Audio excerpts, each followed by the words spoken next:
Greetings. We will call to order the House Standing Committee on Appropriations and Revenue, meeting number 1, Tuesday, January the 9th, 2024, 10 a.m. Eastern Time, Annex Room 149. If you will, please call the roll. Representative Banta. Present. Representative Bentley. Representative Bowling. Here. Representative Branscombe. Here. Representative Bray. Present. Representative Brown. Here. Representative Dossett. Representative Flannery. Here. Representative Fleming. Representative Frazier Gordon. Representative Freeland. Here. Representative Fugit. Here. Representative Gentry. Representative Hart. Here. Representative Johnson. Here. Representative McCool. Here. Representative McPherson. Here. Representative Palumbo. Representative Raymond. Representative Riley. Representative Stevenson. Representative Upchurch. Here. Vice Chair Reed. Here. Chair Petrie. Here.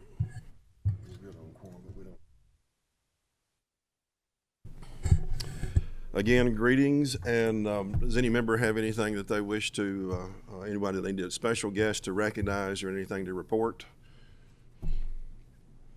All right, we've got a fairly simple agenda today, but first we're going to take up an unscheduled or an unagendaed matter. It is with great pride and regret. I want to make sure everyone understands that Vice Chairman Reed, as we know, is leaving. This will be his last Appropriations and Revenue meeting. That was not what I was thinking, but yes. I hope that I have time to roast him well on the floor, but for today's purposes, I'll simply say that I appreciate the work, the time, the care, the good production, the good policy that's come out that could not have been done without your very, very deep involvement on all things. I appreciate that. You have anything you want to say? Thank you, Mr. Chairman. To the members of this committee, thank you all so much for your service. It has been a delight. It has been a pleasure working with each and every one of you. We have put some really good policy out for the Commonwealth of Kentucky for generations to come, and that would not be possible without the hard work of each and every one of you, and I truly appreciate you all. I want to thank Chairman Petrie for his mentorship and his guidance. Being his vice chair is about the easiest job I have ever had in my life. But it is a true blessing, and the lessons that you have taught me, the long hours that we have put in for the Commonwealth of Kentucky, hopefully will be come to fruition for generations to come. I'd like to thank my parents at home. I know they're probably watching. They always do. And thank you all for raising me and putting me in a position in my life to where I can serve the Commonwealth of Kentucky. To my 3 wonderful children, Chloe and Allie and Wilkin. When I started, Chloe was 4, Allie was 1.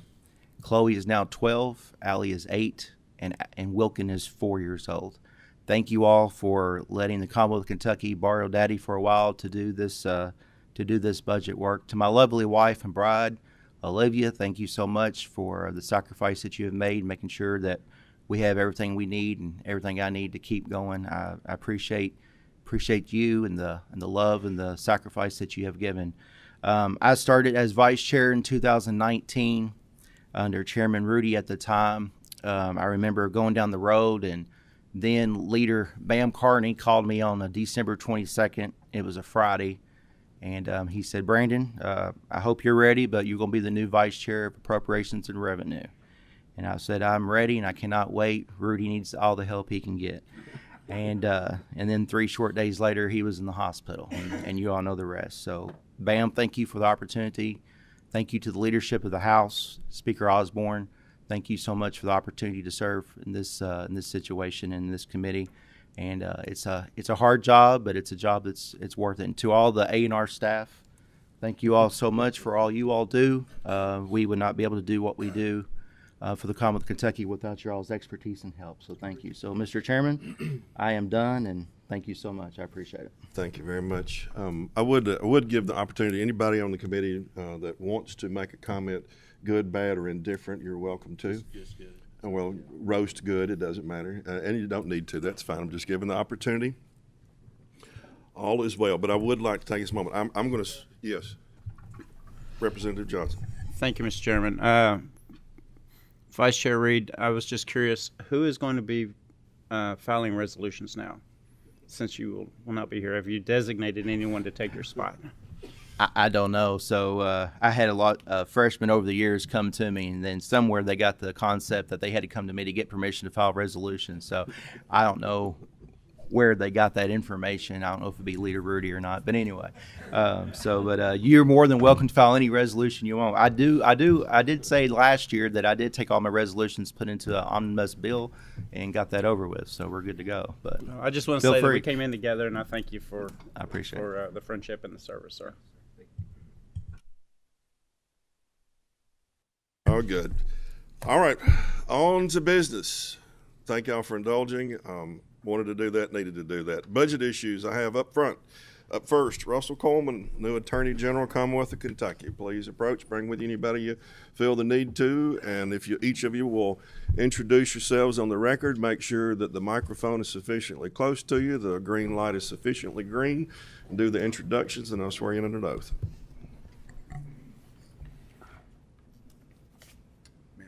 Good morning, Stacy Woodrum, Administrative Services. Good morning. Morning, Mr. Chairman. Russell Coleman. Good morning. If each of you will raise your right hands, do you swear or affirm to tell the truth, the whole truth, and nothing but the truth? Two. I do. Please proceed. Thank you, Chairman Petrie, Vice Chairman Reed, and members of the committee for this unique opportunity right out of the gate. It's a distinct privilege for me. I've been in this job about a week, and so it's uniquely symbolic that I'm sitting at this table in front of this committee. I didn't know, quite frankly, it would be as bittersweet as it is, though, to lose someone that has been a voice of common sense, rural moral values, losing your vice chairman. And so, Mr. Vice Chairman, I hate that this will be the only opportunity that I have to appear before you, but certainly looking forward to the Attorney General's office and collaborating with you and your new venture with the Commissioner. There are a lot of collaborative efforts that we can do in pushing back on this the regulatory environment coming onto the farm from Washington, D.C. So excited about that, Mr. Vice Chairman. Look, by now, many of you all in smaller venues and potentially in larger venues on KET, if you've heard me speak, I've talked about collaboration. I've talked about the only way that we're going to be able to push back on the violence we're seeing in your districts, the poison that we're seeing pouring over a southwest border that's killing our kids, those in your districts, is collaboration. That's how the Attorney General's office can be impactful, in collaborating with the 350 plus law enforcement agencies, from the Logan County Sheriff's Office to the Hodgenville Police Department. That's how the AG can have a downstream impact on those challenges in this Commonwealth. I hope, as each of you all know, that tackling the poison that's killing our kids, tackling the violence, whether you live in Jefferson County or in rural Kentucky, that's impacting our families, and pushing back on an agenda coming out of Washington, D.C. that just doesn't comport with our view of the world. Those are the three priorities of the next Attorney General's office. I'd like to take a moment, though, to introduce those that will help me execute those priorities, those promises that I've made to the Commonwealth. She's no stranger to members of this committee. She has been a stalwart sitting and articulating what the budgetary needs are for some time, quite a pro. I'm joined by Stacy Woodrum, who serves as Executive Director of what will be known as our Office of Management and Budget. With the permission of the General Assembly down the road, as we're restructuring that office, there's a significant budgetary component to it, and so we want to include that in her nomenclature. Now, behind me on my left, I'm very proud to introduce two key members of my staff. First, Deputy Attorney General, former United States Attorney for the Eastern District of Kentucky, Rob Duncan, who will be the COO of the office for your purposes. You're running the law firm, the investigative components of litigation. And then to his left, admittedly from another end of the Capitol, I'm pleased to join to have Will Schroeder join my team in handling, as my senior counsel, all of the external, the legislative relationships along with me, but the external role of the office, the Opioid Abatement Commission, and then working with the Prosecutors Advisory Council. We've moved that to where it directly reports to someone at his level. The last time I had the privilege of sitting at one of these tables, and I think it was this one, unfortunately it was before an interim Judiciary Committee, where I spoke about the violence we were seeing in Louisville at the time. We all know what's going on in Louisville. Since then, we've had a 68, almost 70% increase in violence in your districts outside of Louisville, outside of Representative Fleming's district, where we've been on fire. We're seeing violence spike all over the Commonwealth. At the same time, as you know what our overdose numbers are. You know this poison is coming from over a porous southwest border. We've become a border state. You know that. Simply because we aren't geographically located along the southwest border, that poison's still dumping in here. And look, the next question is, how does an attorney general sitting in the space a few hundred yards from where I am now effectuate and push back on this? It's through you. It's through our budgetary priorities, as you will see, our ABRs. It's allowing us to run faster in law enforcement, collaborate more effectively. I'm here to present our budgetary request. It will reflect that ability to be more collaborative, to protect officers, to provide the training and the resources we need on the technical side. I won't pull out my phone, but typically I do when I talk about that being the most dangerous item in your home. That is how those are seeking access to our kids, our parents, our grandparents, robbing them of their savings, for our folks to run faster, to be able to use the latest technical advances. We're asking for that training and those resources.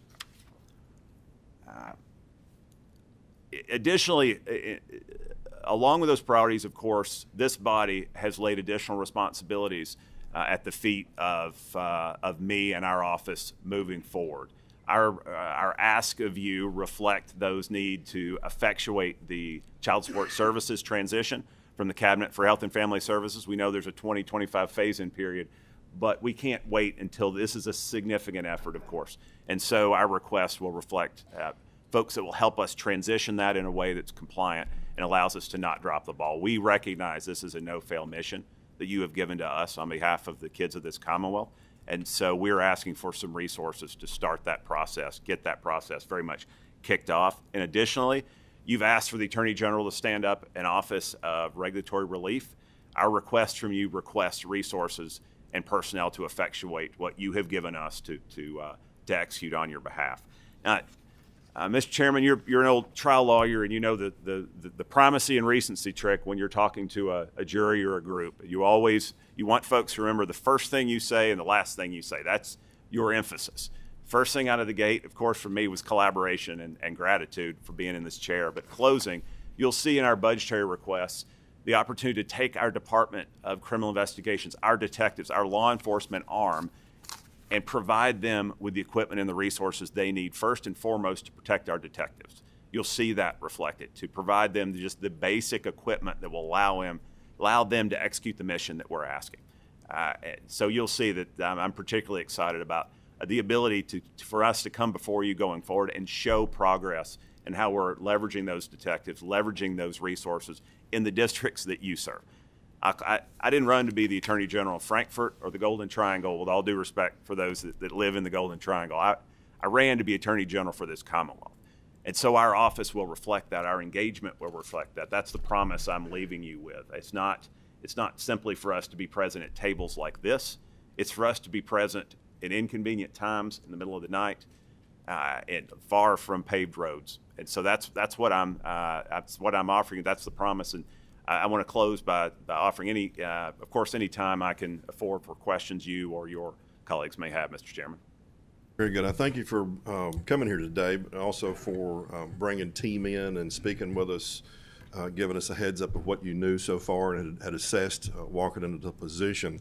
We'll continue to do that. I know it's tough on people coming in for the first time on a budget cycle, and we've committed to continue those conversations to make sure we understand as you reassess on the budget side what needs to be modified. We'll continue to take that up.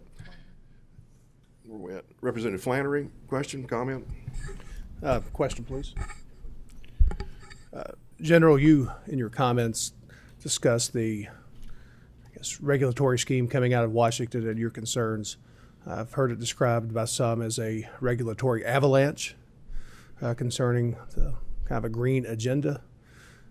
In my judgment, the Attorney General has a very important job serving as a backstop to protect the people of Kentucky on a government that gets too big and is unfair. Do you believe that you would need any additional resources to provide more reliable electric in combating this regulatory avalanche? Avalanche, tsunami, there are a lot of stark metaphors to describe what we're seeing coming out of the Biden administration.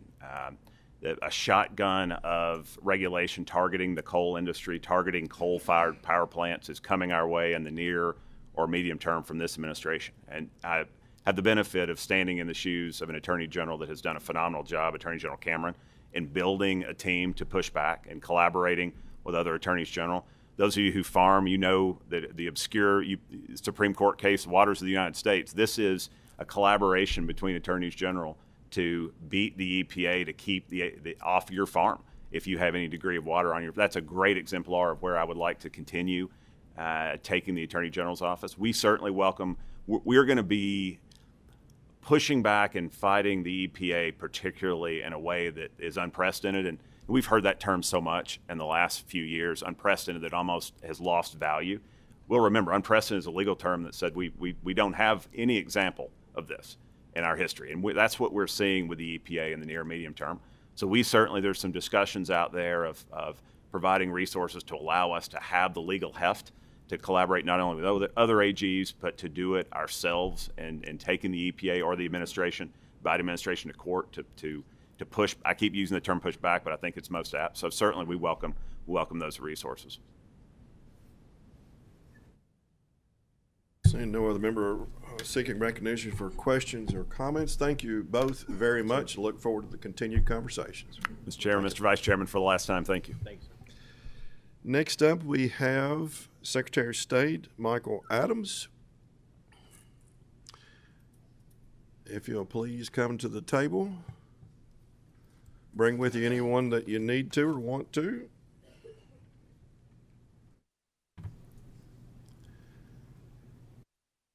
And when ready, make sure that your microphones are sufficiently close, the light is sufficiently green, and if you'll introduce yourselves for the record, and then we'll place you under oath. Jennifer Sketchfield, Assistant Secretary of State. Michael Adams. Thank you for both being here. If you'll raise your right hands. Do you swear or affirm to tell the truth, the whole truth, and nothing but the truth? Yes. I do. Please proceed. Mr. Chairman, Mr. Vice Chairman, congratulations. Members of the committee, thank you for letting me speak to you today. I'll be very brief. I just want to thank you for being good partners. As soon as possible in my term, July 1st, 2020, I stopped taking general fund dollars. Our office generates enough revenue through minimal service fees, like $15 a year to file an annual report for a business. And we manage these funds so efficiently that on my watch, we self-fund rather than asking for tax dollars. Considering the services we provide for both elections and businesses, all while generating a surplus, I'd say we're the best deal in town. When I testified before you 2 years ago, my request was not for tax dollars nor any new fees. The same is true today. All I asked, and what you generously granted, was for my office to keep that surplus it generated in order to invest in improvement of the customer service experience for our business filers. I make the same request today so that we may serve our business customers, and also so that we have reserve funds available should they be necessary to help facilitate a smooth presidential election. With the surplus you permitted us to keep in this current biennium, we have made upgrades to our IT system to ensure our election and business service systems remain secure and reliable. We also improved functionality, expanding the scope of functions that our customers can perform online rather than having to come to Frankfurt. In summary, what you have done so well is working, so we ask that you don't change it, and that you permit us to conservatively raise, manage, and spend these modest funds in support of our fair and free elections and our improving business environment. Thank you very much. Thank you. One quick question, if I may, and it's prognostication more than anything else. So we've got elections coming up and federal elections coming up. the restricted funds surplus or balance and expected trends, will that be, in your estimation, sufficient to deal with upcoming elections, or will there be necessary supplemental supports that you think may be necessary? Just asking. Well, I think what we have submitted leaves us enough reserve to handle any situations that may arise. Candidly, I do have concerns about adequate locations and adequate personnel. Not so much for the primary, I think we're in good shape, but for November. We had a lot more resources 4 years ago than we have now. Of course, it also costs a lot more to run an election in COVID than it does now. I'm not at the point that I feel that I need to ask for additional funds. I do think that Congress will provide funds this year. The holdup on that has been their budget process, of course, has been a bit of a mess. I'm hopeful that we'll have regular budgeting here soon, and we'll have some federal funds coming as well. Very good. I appreciate you updating us regularly and making sure that we're good. We look to you to go, what do you see? What do you see in your realm? If anything comes up unexpectedly or you think something may be coming up, please let us know, as you normally do. Thank you. Thank you very much. Anyone else have any comments or questions? Members seeking recognition. Seeing none, thank you both very much. Thank you.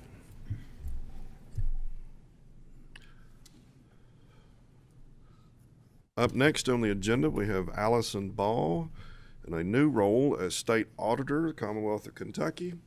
If you'll bring with you anyone that you want or need.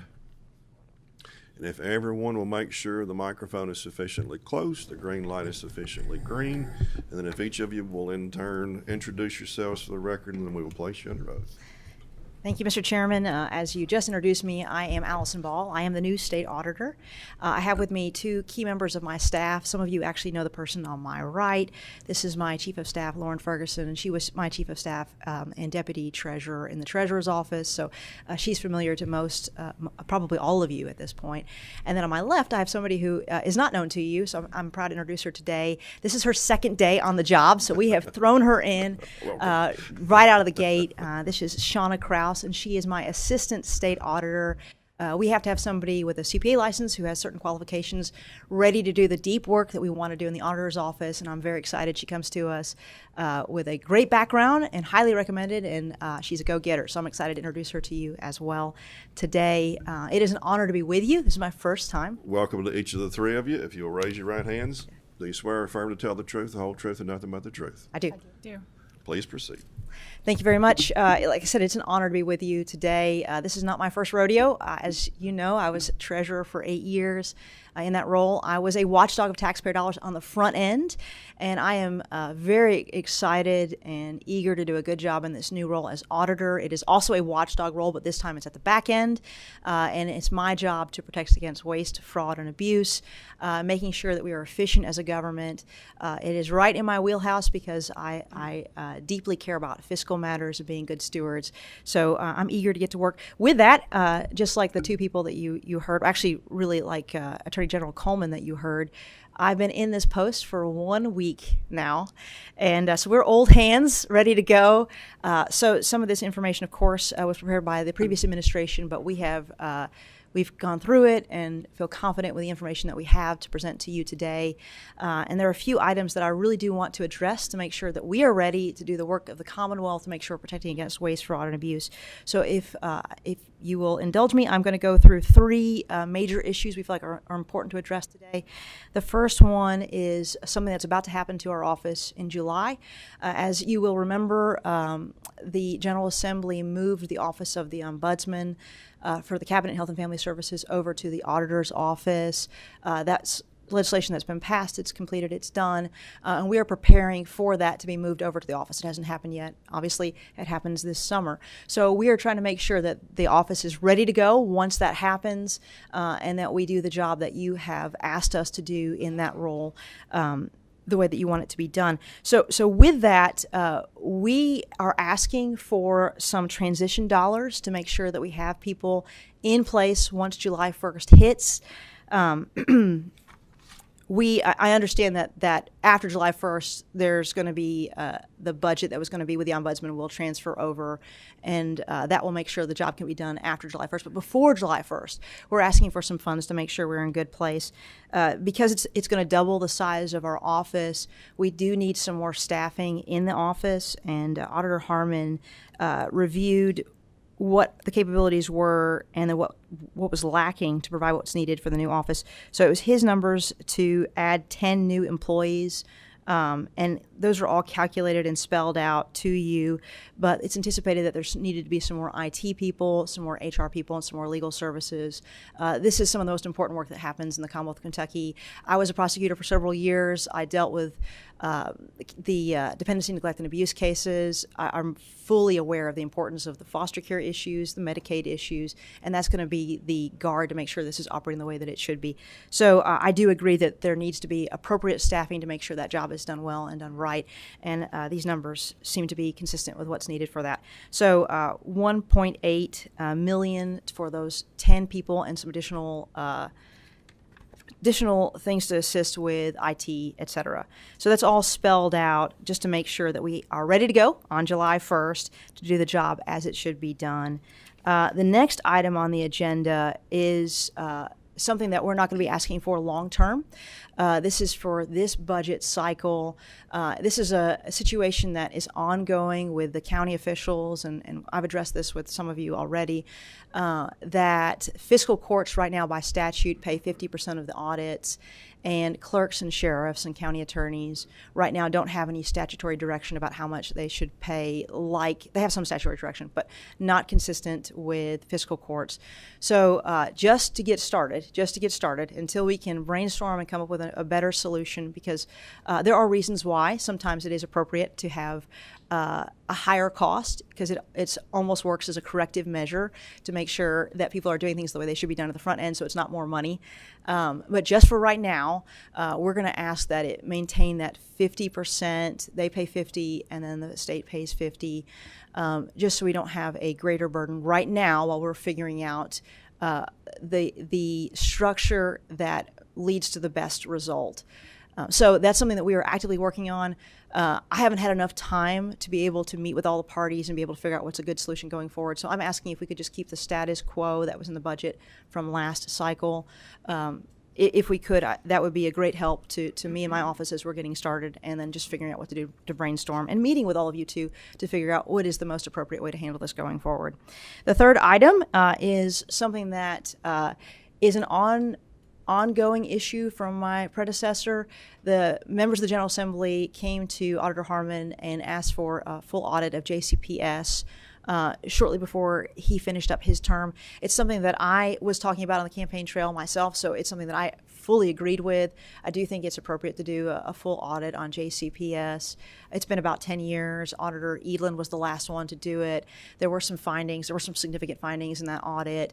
Some of those things, I think, have yet to be corrected. So it is appropriate, I think, right now, almost the 10-year, actually it is nearly exactly the 10-year mark, to do a full audit, particularly since we had the busing issues earlier in this school year.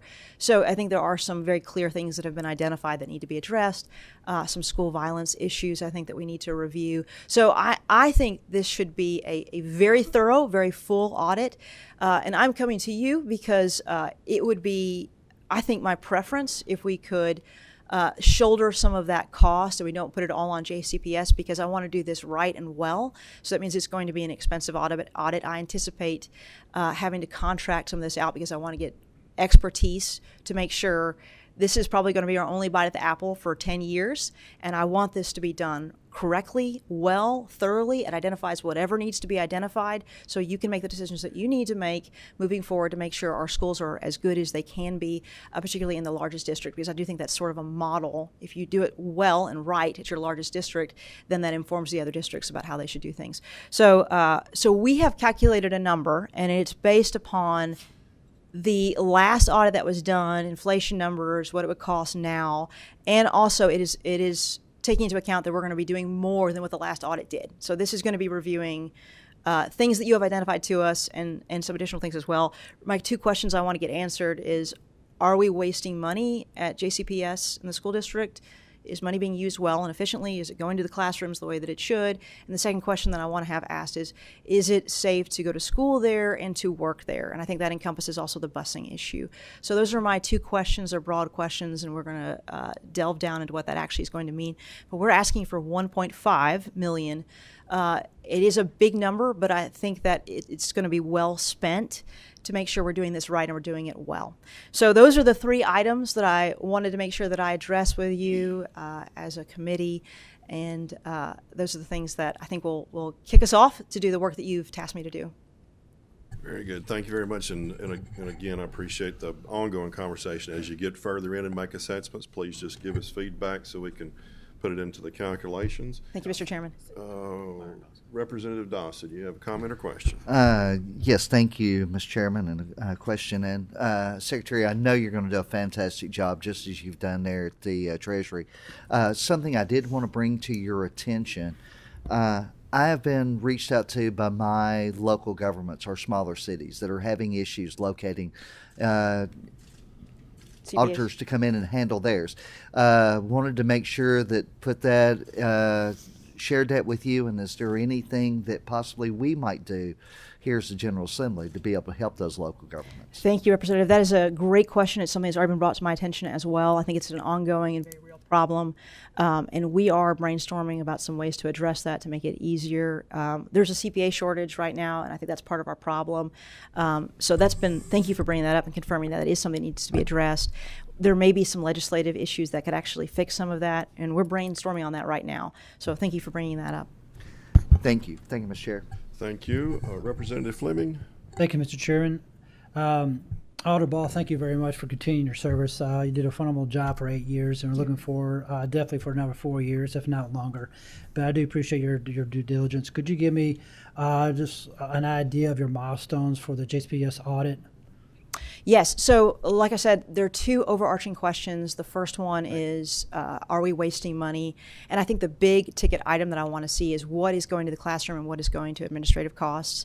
Anecdotally, that's what I've heard from people that is a question that they don't feel like it's been answered properly. So I think that is your large question on, are we wasting money? Is it going to the classroom?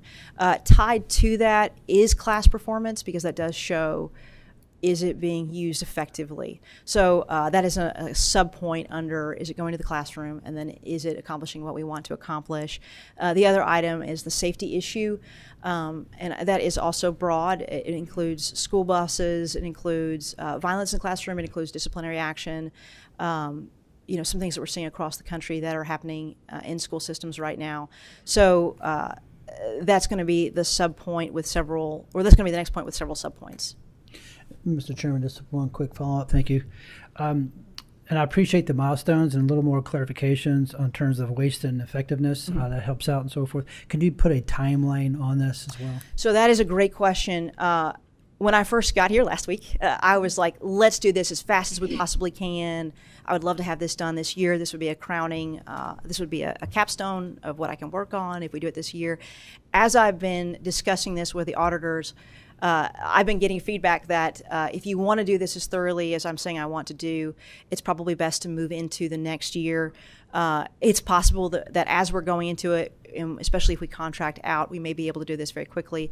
Part of the slowdown with contracting out too is that you have to go through the RFP process.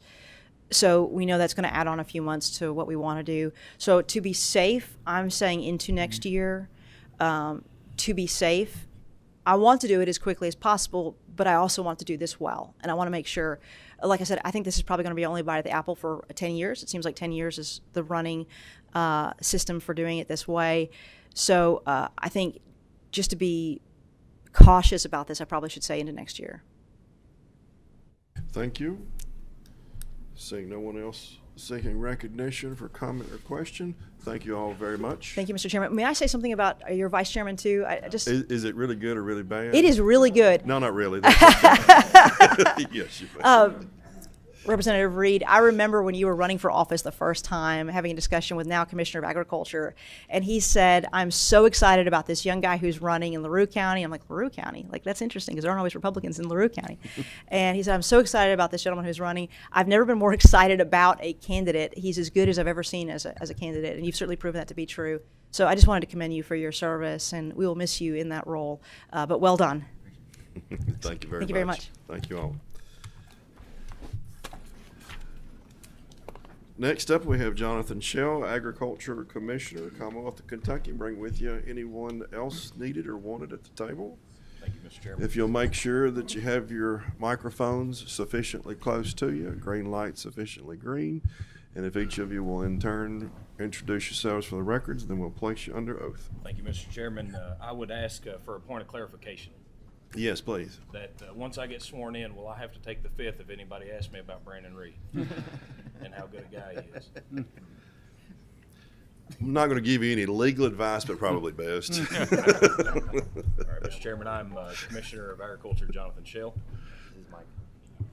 Check your mics, make sure they're sufficiently close and sufficiently Thank you. green. Sorry, Mr. Chairman, I didn't have it on. It's been a while. That's all good. I have with me at my front myself, Jonathan Shell, Commissioner of Agriculture. I have my new Chief of Staff, Mark Bowling, and the State Veterinarian of the State of Kentucky, Steve Velasco. Very good. If each of you raise your right hands, please. Do you swear or affirm to tell the truth, whole truth, and nothing but the truth? I do. Please proceed. Mr. Chairman, if I could, just briefly, I'd like to introduce the rest of the staff that I've brought with me today, and I wanted to do that so that the rest of you all could have an opportunity to meet them. We have some new people that are here. We may have to swear in another person who's coming up also. I've brought up to the desk with me Division Director of Emergency and Preparedness, Eric Gibson.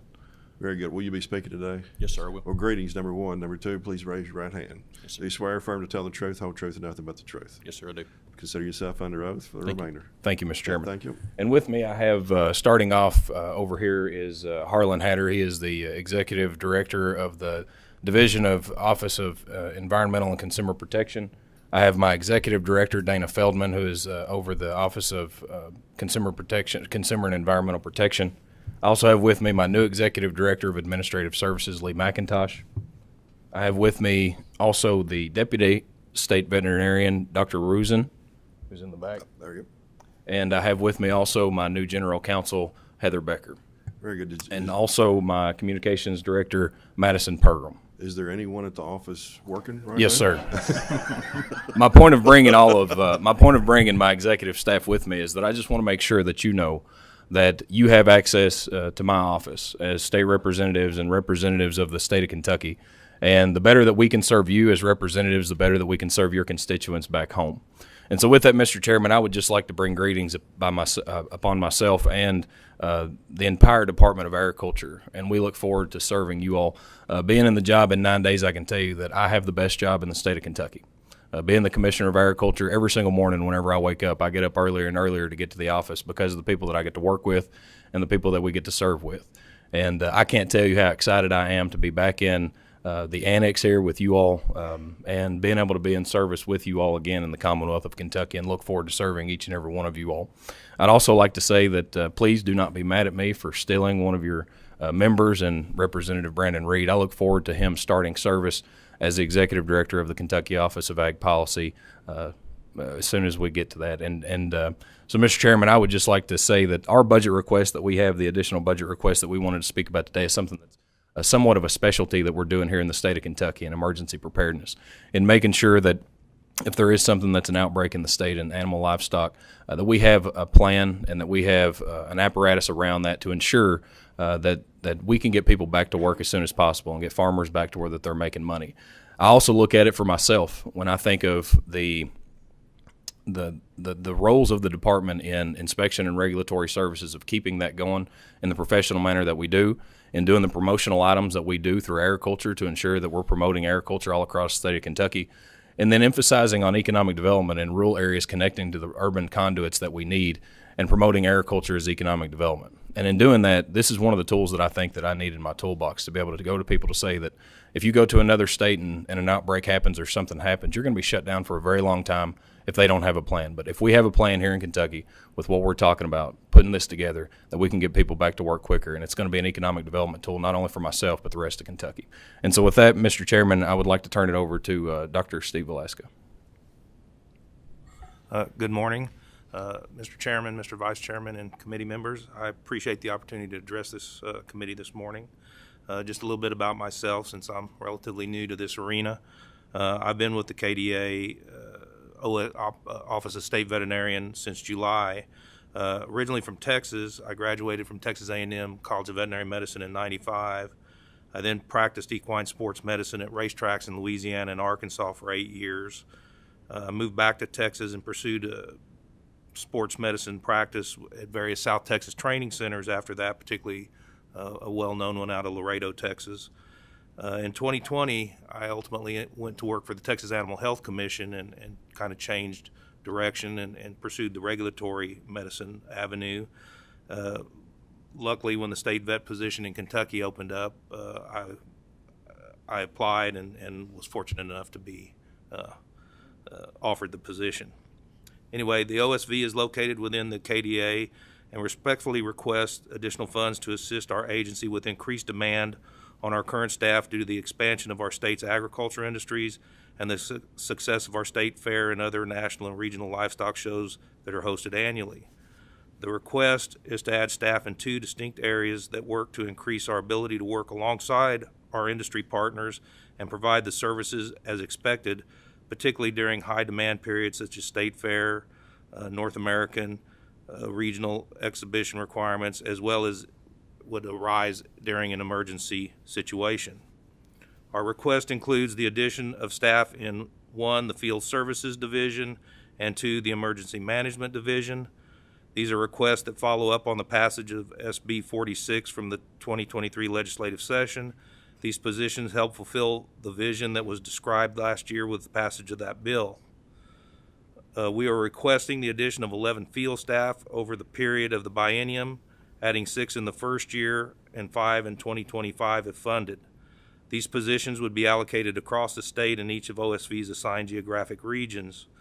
The request for additional field service personnel are $553,000 in 24-25 and $987,000 in 25-26. These positions would allow KDA greater flexibility in allocating manpower requirements by replacing positions that were lost to attrition over several years. In 2002, the OSV staff had a staff of 69, but we currently operate with a staff of 42. 10 of the requested positions listed above would be hired as field inspectors. These additional inspectors would work alongside current inspectors, but would become responders in an emergency situation, whether disease-related or natural or man-made disaster. I would like to now allow Eric Gibson, our Emergency Preparedness Division Director, to elaborate on the request for his division and how they tie in with the Field Services Division. Thank you, Mr. Chairman, for allowing me to come to the table and speak about this. It's really exciting, and this is an extension of work that was done last year by this body. Senate Bill 46 passed and created the Division of Emergency Management last year, and it was a vision of Commissioner Quarles at that time, and as it was explained to me when I started my position there in April. And then upon Commissioner Shell's election and our very first meeting, when I explained what I was working on there at the office, I mean, he was filled with excitement about what we were trying to do. And it goes along with some of the talks that we have had earlier when we talked to General Coleman, and it's about regulation and on the farm. And this is something that you have to understand. The emergency health in the animal division is a serious threat to our farmers and our economic status of our farmers. But this division is designed to help get those farmers back to work quickly. In other words, if they have an accident or an issue where there is an animal health emergency on their farm, one of our poultry farms, for example, they have to get back clean and ready to go back to work. And our job here is to get them from whatever situation they're dealing with back to full operation. In other words, I'm talking about continuity of business, and that's a term that we're all familiar with here. And the goal of this division is not to shut down anyone. Our goal here is to return those farmers back to full production as quickly as possible. As I go around the state and I speak to our industry representatives and our groups, that's what we talk about often. The positions that we're requesting today is my position, the director's position, to be funded, along with one additional person in the office and 2 in the field, an east and a west geographic responsibility. And that would be the person that's out in the field going to the counties, talking to the producers, talking with anybody that's in the industry, the cattlemen's associations that exist in each of the local areas, many of the producer groups, the Poultry Federation, and things of that nature. But the positions that we're talking about are really that Dr. Valesco spoke about are going to be the backbone of the response, and that's why these two positions tie together very well. Obviously, 4 people couldn't form a very good response, but we would leverage the manpower that was located within the field division and have them be trained and respond with us in the emergency division. And we believe this is the best steward of the money that we could be and being efficient with the dollars that we're requesting. What we're hoping to do is have them gainfully employed every day of their workday, and then when we have an emergency, they're able to pull over and assist us in that cleanup response and getting that producer back in operation as quickly as possible, which is the goal. Anything further? Mr. Chairman, Mr. Chairman, we really appreciate the opportunity to come and speak to the committee. The last thing that I would like to say is on the question that Representative Flannery had for the general about regulation, is that I hired my general counsel, Heather Becker, with that in mind, so that we're looking federally to see what's out there, working with our associations across the state of Kentucky, the commodity groups that are out there, and also working with our national groups that keep their eyes on what can happen so that we can ensure that we're helping have the appropriate response and working with our Attorney General here in the state of Kentucky, Attorney Generals across the country, and also with national organizations that have a tent to looking towards that. Because what we need to do is make sure that we're putting a hedge around the state of Kentucky against overregulation and burdensome things that are going to hurt us economically. And so that's the focus of what we have. Thank you, Mr. Chairman. Very good. Thank you. Mr.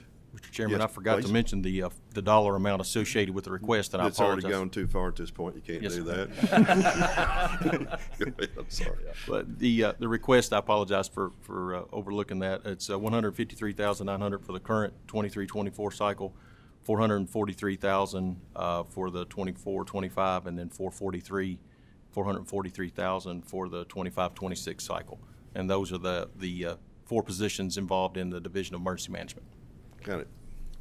Thank you, Anything Mr. further? Chairman. You good? Thank you, Mr. Chairman. Seeing no one seeking questions or to make comments, let's take that back. Representative Dawson. Thank you, Mr. Chairman. And just to comment, I want to officially welcome Commissioner Shell, representing one of our largest counties dealing in agriculture. It's important to be able to have that contact with our ag commissioner. I'm very happy to say that I spoke with our commissioner Saturday morning, and just knowing the benefit, like I said, having a district that is so heavily impacted by agriculture, and I want to welcome you. Thank you. I know you're going to do a fantastic job, and I'm looking forward to working with you in the future. Thank you, Jonathan. Thank you, Representative. Very good. Anyone else? Seeing no one else, thank you each very much. We're adjourned.